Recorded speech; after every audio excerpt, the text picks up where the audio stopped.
Ito yung aircon na gagawan ko ng frame. So, susukatin ko muna yung kanyang lapad saka yung kanyang haba.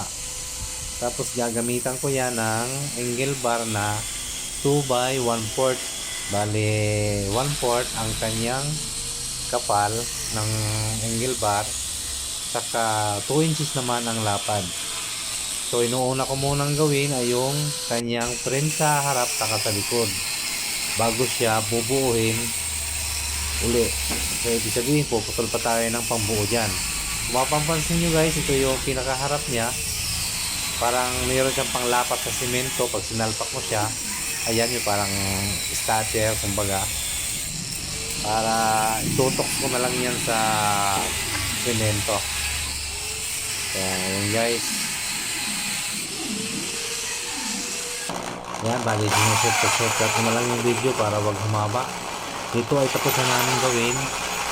Tapos napinturahan na rin at bubutasan ko na lang ng barina para dun sa pagkakabitan ng semento para magamitan siya ng tox.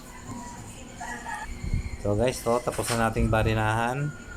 So bali, abangan nyo na lang guys yung part 2 ng video na to kung paano isalpak yung aircon. Salamat.